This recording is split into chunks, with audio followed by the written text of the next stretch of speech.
Merci d'avoir choisi Europe 1. Il est 22h. Tout de suite, le journal avec Isabelle Millet. Et voici les titres de votre journal. L'exécutif veut passer à la vitesse supérieure. Il faut préférer l'audace à la recherche de la popularité qui pousse au conservatisme, dit Édouard Philippe. On verra justement quelles sont les réformes à venir, avec notamment, vous le verrez, une petite révolution qui est attendue dans la formation des futurs médecins. 3 femmes candidates au perchoir de l'Assemblée nationale face à Richard Ferrand, le chef de file des députés de la majorité qui est favori, malgré sa mise en cause dans l'affaire des mutuelles de Bretagne.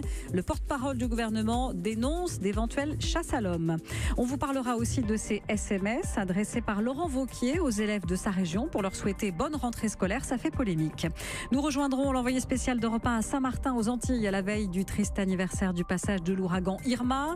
On entendra aussi les conseils de Didier Deschamps à ses joueurs à la veille d'Allemagne-France. Gare à l'euphorie, champion du monde, c'est bien, mais ça ne fait pas tout. Et puis un champion du monde justement sur la sellette ce soir, Kylian Mbappé, l'attaquant du PSG, est suspendu pour 3 matchs fermes par la commission de discipline après son coup de sang samedi dernier face à Nîmes. La météo, on scrute le ciel du sud-ouest ce soir avec attention. Des orages devraient en effet se développer, nous dira Elena Morna, et gagner ensuite les régions du sud de la Loire et la moitié est demain. Sans oublier bien sûr votre rendez-vous désormais tous les soirs à 22h20 sur Europe 1, l'interview écho d'Emmanuel Dutheil.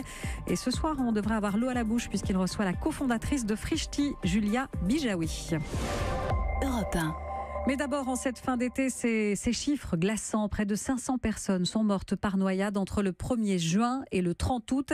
C'est une centaine de plus que lors de la précédente enquête qui remonte à 2015. 55 sont des noyades intentionnelles, des suicides ou des agressions, mais la très grande majorité sont accidentelles, avec une augmentation du nombre d'enfants de moins de 6 ans. Et les 3/4 de ces décès ont encore lieu dans les piscines familiales. Fausse alerte cet après-midi à l'aéroport de Perpignan dans un vol en provenance d'Oran. On a cru un instant qu'un petit garçon pouvait être porteur du choléra, maladie qui sévit actuellement en Algérie. Du coup, les 150 passagers ont été pris en charge. Au final, plus de peur que de mal, puisque les autorités sanitaires confirment ce soir que le petit garçon en question, finalement, n'a pas le choléra. Remaniement, prélèvement à la source, ça, c'est fait. Mais le gouvernement compte poursuivre sur sa lancée. Devant les caméras cet après-midi, Emmanuel Macron a promulgué la loi pour la liberté de choisir son avenir professionnel. C'est un texte qui favorise l'apprentissage et qui ouvre aussi les droits au chômage pour les démissionnaires, notamment. Une séquence reprise en main qui a commencé, en tout cas dès ce matin, en ouverture du Conseil des ministres, avec une rare prise de parole en public du chef de l'État. Les réformes sont lancées et elles vont continuer. C'est également le message porté aujourd'hui par Édouard Philippe à la mi-journée à l'issue du séminaire gouvernemental. Le président de la République nous a demandé de poursuivre notre dialogue avec les Français, avec les partenaires sociaux, de prendre en compte les impatiences, de les comprendre, d'expliquer et de faire preuve de pédagogie, d'ouverture, de préférer toujours l'audace à la recherche de la popularité qui pousse au conservatisme.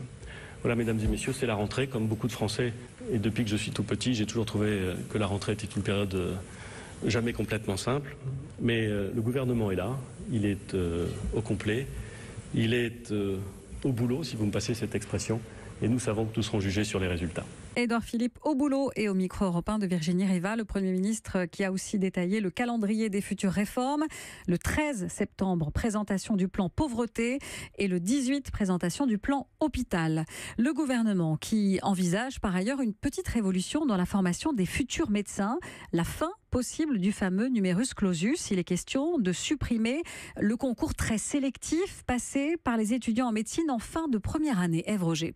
L'idée, c'est d'en finir avec ce concours de fin de première année, en finir parce que c'est un carnage, 60 000 candidats pour 8 200 places, 6 candidats sur 7 qui se retrouvent en situation d'échec à l'issue d'une année, voire 2 années ultra stressantes. Le gouvernement pourra donc proposer de remplacer ce concours par des partiels classiques, comme en histoire géo ou en philo, où l'élève serait jugé à la fin de sa première année sur ses connaissances et ses compétences et non plus sur la base d'un QCM. Alors, est-ce que ça veut dire que si le nombre d'élèves qui rentrent en deuxième année année de médecine n'est pas fixée à l'avance. Le numerus clausus est supprimé. Ce n'est pas encore tout à fait tranché pour le gouvernement. Sur la table, il reste plusieurs options. L'État pourrait fixer un nombre d'étudiants minimal au niveau national qui pourrait varier en fonction des régions ou des spécialités. Il pourrait aussi laisser les facultés décider chacune de son côté du nombre d'étudiants qu'elles sont en mesure de former. Enfin, dernière hypothèse, maintenir un concours, oui, mais en fin de 3e année de médecine, où les élèves pourraient se dispatcher entre plusieurs filières médicales ou paramédicales. Précision signée Ève Roger. Richard Ferrand va-t-il succéder à François de Rugy au perchoir de l'Assemblée nationale? Il est officiellement candidat, de même que Yael Braun-Pivet, Barbara Pompili et Sandra Motin. Un choix que certains ont un peu de mal à comprendre. Le patron des députés La République En Marche est en effet, vous le savez, impliqué dans l'affaire des mutuelles de Bretagne. Et ce matin, Benjamin Griveaux, le porte-parole du gouvernement, est venu à son secours. Je n'aime pas les chasses à l'homme. Je trouve qu'on en a beaucoup en ce moment. Il appartient à nouveau au pouvoir législatif d'édicter ses propres règles. La règle qui vaut sur la mise en examen pour les membres du gouvernement vaut pour l'exécutif. Richard Ferrand est parlementaire. Pour un législatif, c'est à eux de fixer leurs règles. Mais à nouveau, un classement sans suite, un dépaysement pour conflit d'intérêts. Voilà où on est concrètement le dossier judiciaire. La mise au point ce matin du porte-parole du gouvernement. Et maintenant cette question, Laurent Wauquiez avait-il le droit d'envoyer des SMS aux élèves auvergnats? Plusieurs lycéens en ont reçu avec ce message. Je vous souhaite à tous une excellente rentrée et que cette année vous réserve à tous de belles réussites. Signé donc Laurent Wauquiez, président de la région. Pour Jean-François Debat, le maire socialiste de Bourg-en-Bresse, dont la fille a reçu ce SMS, cette démarche pose des questions en termes de légalité et de protection des données personnelles.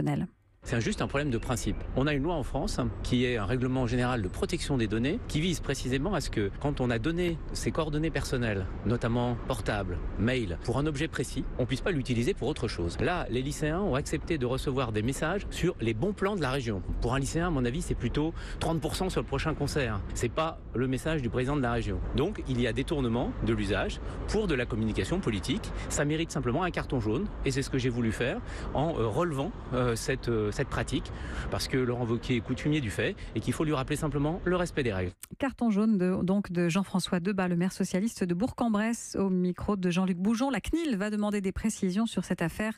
De son côté, Laurent Wauquiez se défend de toute communication politique et parle d'une tempête dans un verre d'eau. Europe 1. Merci d'écouter Europe 1. Il est 22h07. Des perquisitions ce matin dans l'entourage de Redouane Faïd. Une cinquantaine d'agents de police mobilisés pour tenter de savoir si le braqueur en cavale depuis 2 mois a pris contact avec ses proches. Pas d'interpellation. Dans les Landes, un homme de 28 ans a reconnu être à l'origine de l'incendie qui a en partie détruit l'école de Saint-Sevé dans la nuit de dimanche à lundi. Il souffre de schizophrénie et il a été hospitalisé d'office. Les pompiers, eux, veulent être mieux protégés. Ils lancent un appel au lendemain de la mort de l'un d'entre eux lors d'une intervention dans le Val-de-Marne. On vous en parlait hier soir, tué par un déséquilibré. Les pompiers qui veulent être accompagnés désormais par les forces de l'ordre lorsqu'ils sont appelés pour ce genre d'intervention à risque. Demain, cela fera tout juste 1 an que l'ouragan Irma ravageait les Antilles et en particulier les îles de Saint-Martin et de Saint-Barthélemy, faisant 11 victimes et laissant derrière lui un paysage de désolation. 1 an plus tard, vous êtes sur place pour Europe 1, Rémi Botsaron, et tout est loin d'être rentré dans l'ordre. Eh oui, tout simplement parce que l'île est encore très loin d'être reconstruite. Ça se voit. Le principal problème, c'est le logement. Déjà, on voit énormément de bâtiments, de maisons en réparation. Alors, il y a des disparités selon les quartiers, selon la qualité de la construction à l'origine. Mais disons qu'il manque encore des toits un peu partout, des toits qui sont remplacés par des bâches. Et puis, dans certains endroits les plus pauvres, comme le quartier d'Orléans, à l'est de l'île, où je me trouvais justement tout à l'heure, là, vous avez encore des gens qui vivent au milieu des carcasses de voitures, dans des maisons à moitié détruites, des maisons qu'ils reconstruisent souvent eux-mêmes parce qu'en général, ils n'étaient pas assurés. Donc, ils se débrouillent, ils manquent de moyens, de matériaux et donc ils vivent encore aujourd'hui dans des conditions très précaires. Et ces gens nous le disent, s'il y a un nouveau cyclone aujourd'hui, pour nous, c'est terminé. Rémi Botsaron, envoyé spécial d'Europe 1 à Saint-Martin. L'affaire Skripal, Theresa May, la première ministre britannique, n'entend pas en rester là. Elle a affirmé aujourd'hui que des traces de Novichok ont été découvertes dans la chambre d'hôtel des 2 Russes mis en cause dans cette affaire d'empoisonnement.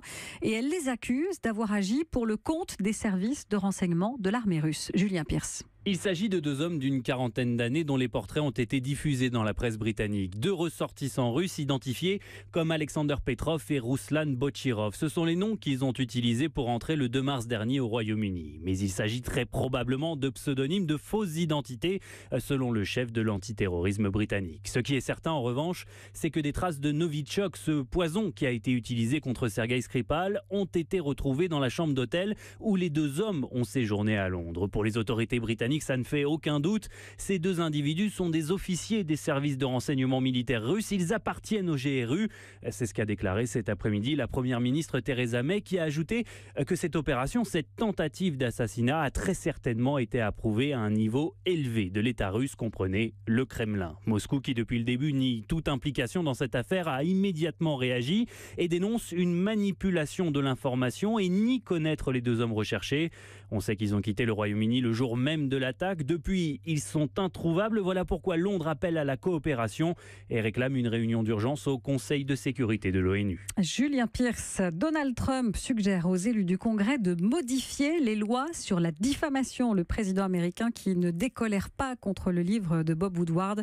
Le journaliste d'investigation y décrit le chaos qui règne à la Maison-Blanche et il dépeint Donald Trump comme un président colérique et paranoïaque.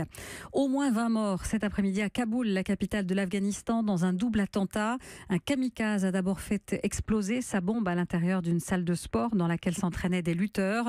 Et puis une seconde explosion a eu lieu. Cette fois, c'est un véhicule piégé alors que les secours étaient en train de s'affairer autour des blessés. Le constructeur japonais Toyota appelle plus d'1 million de véhicules hybrides à travers le monde. En cause, un possible risque d'incendie. Cela concerne un peu plus de 32 700 voitures en France. Isabelle Millet sur Europe 1. Merci d'écouter Europe 1. Il est 22h12, la suite de votre journal et un coup dur pour la star du PSG, Kylian Mbappé, qui est suspendu pour 3 matchs fermes. La nouvelle est tombée ce soir. C'est donc une très lourde sanction pour l'attaquant qui avait été exclu samedi pour s'être fait justice lui-même après le mauvais geste d'un adversaire nîmois. L'arbitre avait donné un carton rouge aux deux joueurs. Problème, Mbappé avait déjà reçu un jaune un peu plus tôt pour un geste d'anti-jeu. Alors rassurez-vous, ça ne l'empêchera pas de jouer demain contre l'Allemagne. Allemagne-France, France-Allemagne en Ligue des Nations. Dernière conférence de presse de Didier Deschamps cet après-midi à Clairefontaine. Le sélectionneur des Bleus a prévenu ses joueurs qu'un titre de champion du monde ne leur donne droit à aucun relâchement. En résumé, gare à l'euphorie. Le climat est très gai, mais ça n'empêche pas que quand ils sont en séance d'entraînement, de faire ce qu'il faut, d'y mettre l'intensité. Mais comme j'ai dit à mes joueurs, ce titre, ça doit être une force, quelque chose qui donne encore plus confiance et s'appuyer, se nourrir de ce qui s'est passé, mais sans oublier pourquoi on en est arrivé là et ne pas s'endormir. La mise en garde de Didier Deschamps cet après-midi, il était au micro Europe 1 de Simon Rubin, à la veille donc de ce match Allemagne-France que vous pourrez vivre évidemment en direct et en intégralité demain sur Europe 1 dès 20h sous la houlette de Lionel Rosso.